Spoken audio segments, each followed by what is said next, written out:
പ്രിയമുള്ള എൻ്റെ വിദ്യാർത്ഥിനികളെ എല്ലാവരെയും ഞാൻ ഓൾ കേരള ഡിസ്റ്റൻസ് എഡ്യൂക്കേഷൻ എന്ന് പറയുന്ന നമ്മുടെ സ്ഥാപനത്തിൻ്റെയുള്ള ഓൺലൈൻ വീഡിയോ ക്ലാസ്സിലേക്ക് സ്വാഗതം ചെയ്യുകയാണ്.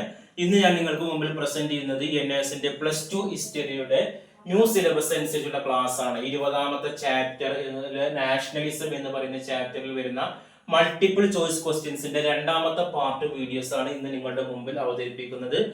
എൻ്റെ ക്ലാസ് കേൾക്കുന്ന എല്ലാവരും ലൈക്ക് ചെയ്യുക, ഷെയർ ചെയ്യുക, കമന്റ് ചെയ്യുക, സബ്സ്ക്രൈബ് ചെയ്യുക. നമുക്കറിയാം 2024 ഏപ്രിലിൽ നടന്ന സിലബസ് അപ്ഡേഷൻ പ്രകാരം ഇനി മുതൽ എക്സാം എഴുതുന്ന എല്ലാ വിദ്യാർത്ഥികളും അവരുടെ മൊത്തം സിലബസിന്റെ 60% മാത്രം പബ്ലിക് എക്സാമിന് പഠിച്ചാൽ മതി. ബാക്കി വരുന്ന 40% ഒഴിവാക്കിയിട്ടുണ്ട്. അതിനനുസരിച്ചിട്ടാണ് നമ്മൾ ക്ലാസ്സുകൾ ക്രമീകരിച്ചിട്ടുള്ളത്. ഓക്കെ, നമ്മൾ ഈ ചാപ്റ്ററിന്റെ ഈ 20ാമത്തെ ചാപ്റ്ററിൽ 2 മാർക്കിന്റെയും 3 മാർക്കിന്റെ 4 മാർക്കിന്റെ 5 മാർക്കിന്റെ ഒക്കെ നമ്മൾ അവതരിപ്പിച്ചു. അതിനുശേഷം നമ്മൾ 1 മാർക്കിന്റെ ട്രൂ ഓർ ഫാൾസ് ക്വസ്റ്റ്യൻസ് അവതരിപ്പിച്ചു. ഇന്ന് നമ്മൾ 1 മാർക്കിന്റെ 1 വേർഡ് ക്വസ്റ്റ്യൻസും ഫിൽ ഇൻ ദ ബ്ലാങ്ക്സ് ആണ്.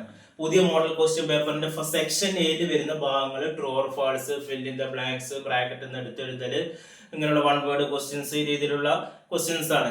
അപ്പൊ അതിന്റെ ആൻസർ നമ്മൾ കൂടുതൽ ടെക്സ്റ്റ് ബുക്ക് റെഫർ ചെയ്താൽ മാത്രമേ കിട്ടുള്ളൂ. 2 മാർക്കും 3 മാർക്കും 4 മാർക്കും നമുക്ക് ഗൈഡ് ഫോക്കസ് ചെയ്താലും കിട്ടും. എല്ലാ വിഷയത്തിന്റെയും മലയാളത്തിലുള്ള ഗൈഡുകൾ അവൈലബിൾ ആണ്. ആവശ്യമുള്ളവർ എന്റെ വാട്സപ്പ് നമ്പറിൽ കോൺടാക്ട് ചെയ്താൽ മതി. ഓക്കെ, അപ്പൊ ഞാൻ 1 വേർഡ് ക്വസ്റ്റ്യൻസിൽ ആദ്യത്തെ 6 ആണ് നമ്മൾ 1 വേർഡ് ആയിട്ട് വരുന്നത്. Name the reformer who attack the practice of sati. ആരാണ് സതി നിയമം കൊണ്ടുവന്നത്? സതി നിരോധന നിയമം കൊണ്ടുവന്നത് രാജാറാം മോഹൻ റോയ് ആണ് കൊണ്ടുവന്നത്. രണ്ടാമത് which Indian reformer underwent widow remarriage. ആരാണ് വിധവ പുനർവിവാഹം നിയമം കൊണ്ടുവന്നത്? വിധവകൾക്കുള്ള വീണ്ടും വിവാഹം കഴിക്കുന്ന നിയമം ആരാണ് കൊണ്ടുവന്നത്? ഈശ്വരചന്ദ് വിദ്യാസാഗർ. മൂന്നാമത്തെ name the organisation founded by Rajaram Mohan Roy രൂപീകരിച്ച സംഘടനയുടെ പേരെന്താണെന്നത്? ബ്രഹ്മ സമാജ്. നാലാമത്തെ ഹു ഫൗണ്ടഡ് ആര്യ സമാജ്. ആരാണ് ആര്യ സമാജ് രൂപീകരിച്ചത്? ദയാനന്ദ സരസ്വതി. അഞ്ചാമത്തെ what according to Indian leader were the central idea of western civilisation. ഇന്ത്യയിലെ ഏത് ലീഡർമാർക്കിടയിലാണ് ഒരു പടിഞ്ഞാറൻ സംസ്കാരം എന്നുള്ള ഒരു ആശയം കൊണ്ടുവന്നത്? എന്തിന്റെയൊക്കെ അടിസ്ഥാനത്തിലാണ്? Individualism, secularism, rationalism. ഇതൊക്കെയാണ് ഇന്ത്യയിലേക്ക് പടിഞ്ഞാറൻ സംസ്കാരം കൊണ്ടുവരാനുള്ള പ്രധാനപ്പെട്ട കാരണങ്ങൾ. ആറാമത്തെ name the Indian leader who introduce Ganapati festival in order reach out. ഏതൊക്കെ ഇന്ത്യൻ ലീഡർമാരാണ് ഗണപതി ആഘോഷം ഇന്ത്യയിലേക്ക് കൊണ്ടുവന്നത്, ആളുകളുടെ ഇടയിൽ അത് വ്യാപകമാക്കാൻ? ബാലഗംഗാധര തിലകാണ്. ഇനി ഫിൽ ഇൻ ദ ബ്ലാങ്ക്സ് ആണ്. British east India company carried on dash with India. British east India company എന്ന് പറയുന്നത് അൺഈക്വൽ ട്രേഡ് ആണ്. അൺഈക്വൽ എന്ന് പറഞ്ഞാൽ തുല്യമല്ലാത്ത രീതിയിലുള്ള ട്രേഡ് ആണ്. എട്ടാമത്തെ ദാദാഭായ് നവറോജി റോഡ്. ദാദാഭായ് നവറോജി എഴുതിയപ്പെട്ട ബുക്ക് ഏതാ? Poverty and the un British rule ആണ്. ഓക്കെ, 9ാമത്തെ ചോദ്യം the actual drain from India to England. Actual drain from India to England amount to dash in India's total saving 1/3.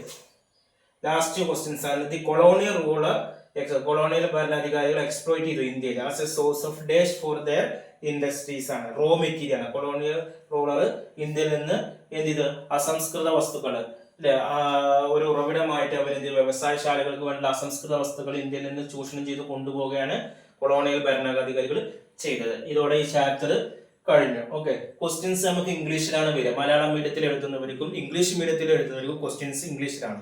Answer നിങ്ങൾക്ക് ഏത് ഭാഷയിൽ വേണമെങ്കിലും എഴുതാം, ഇംഗ്ലീഷിലോ മലയാളത്തിലോ എഴുതാം. പരമാവധി ഇതുപോലുള്ള ഈ മൾട്ടിപ്പിൾ ചോയ്സിന്റെ ക്വസ്റ്റ്യൻസ് നിങ്ങൾ ഇംഗ്ലീഷിൽ തന്നെ ട്രൂ ഓർ ഫാൾസ് ആയിക്കോട്ടെ ഇതുള്ള 1 വേർഡ് ഇംഗ്ലീഷിൽ തന്നെ എഴുതായിരിക്കും ബെറ്റർ. ഇനി ഇംഗ്ലീഷിൽ അറിയില്ലെങ്കിൽ മലയാളത്തിൽ എഴുതാം. ടെക്സ്റ്റ് ബുക്കിന്റെ ഇടയിലുള്ള ഇൻഡെക്സ് ക്വസ്റ്റ്യൻസ് നന്നായിട്ട് റെഫർ ചെയ്താൽ മതി. ഓക്കെ, ഇതോടെ ഈ ചാപ്റ്റർ കഴിഞ്ഞു. ഇനി നമ്മൾ എക്സാമിനേഷൻ ചാപ്റ്ററുകളൊക്കെ അടുത്ത വീഡിയോയിൽ വരും. എന്തെങ്കിലുമൊക്കെ സംശയം ഉണ്ടെങ്കിൽ എൻ്റെ വാട്സപ്പ് നമ്പർ കോൺടാക്ട് ചെയ്യുക. NSന്റെ എല്ലാ വിഷയങ്ങളുടെ ക്ലാസ്സുകൾ നമ്മുടെ ചാനലിന്റെ പ്ലേലിസ്റ്റിൽ അവൈലബിൾ ആണ്. നമ്മുടെ ചാനൽ നിങ്ങൾ സബ്സ്ക്രൈബ് ചെയ്യുക. എല്ലാ വിഷയങ്ങളുടെയും മലയാളത്തിലെ ഗൈഡുകൾ ആവശ്യമുള്ളവർ വാട്സപ്പിൽ കോൺടാക്ട് ചെയ്യുക. അതേപോലെ തന്നെ അഡ്മിഷൻ സംബന്ധമായ കാര്യങ്ങൾക്ക് 1 മാസം കൊണ്ട് 2 മാസം കൊണ്ട് 3 മാസം കൊണ്ട് 6 മാസം കൊണ്ട് ഇന്ത്യയിലെ മുഴുവൻ സ്റ്റേറ്റുകളിലും നമ്മൾ SSLC +2 വളരെ കുറഞ്ഞ ഫീസിൽ നമ്മൾ നൽകുന്നുണ്ട്. ഗൾഫിലുള്ളവർക്ക് അവിടെ ഇരുന്ന് പരീക്ഷ എഴുതാവുന്നതാണ്. ഓൺലൈനായിട്ട് ആഴ്ചയിൽ 6 ദിവസത്തെ ഓൺലൈൻ ക്ലാസ് കിട്ടുന്നുണ്ട്. നിങ്ങളുടെ ജോലിക്ക് തടസ്സമില്ലാത്ത രീതിയിൽ തന്നെ നമ്മൾ ക്ലാസ്സുകൾ അറേഞ്ച് ചെയ്ത് കൊടുക്കുന്നുണ്ട്. അഡ്മിഷൻ എടുക്കുന്ന എല്ലാവർക്കും ഫ്രീ ആയിട്ടുള്ള ടെക്സ്റ്റ് ബുക്കുകൾ, ഗൈഡുകൾ, അസൈൻമെന്റുകൾ, പ്രാക്ടിക്കൽ ഫയലുകൾ എല്ലാം നമ്മൾ നൽകുന്നുണ്ട്. അതേപോലെ തന്നെ വീട്ടിലിരുന്ന് ഓൺലൈനായിട്ട് നമുക്ക് പരീക്ഷ എഴുതാനുള്ള ബോസ് എഡ്യൂക്കേഷൻ്റെ കീഴിലുള്ള SSLC പ്ലസ് ടു വീട്ടിൽ നിന്ന് മൊബൈലിൽ പരീക്ഷ എഴുതാൻ പറ്റുന്ന സംവിധാനങ്ങളും നമ്മൾ ചെയ്തു കൊടുക്കുന്നുണ്ട്. അതേപോലെ തന്നെ ഇഗ്നോ ശ്രീനാരായണ ഗുരു യൂണിവേഴ്സിറ്റിയുടെ ഡിഗ്രി PG അഡ്മിഷനും നൽകുന്നുണ്ട്. കൂടുതൽ വിവരങ്ങൾക്കും അഡ്മിഷൻ കോൺടാക്ട് ചെയ്യേണ്ട വാട്സപ്പ് നമ്പർ നമ്മുടെ ചാനലിൻ്റെ ഡിസ്ക്രിപ്ഷൻ ബോക്സിലുണ്ട്. അത് നിങ്ങൾ കോൺടാക്ട് ചെയ്യാം. 9037114679. Okay, thank you.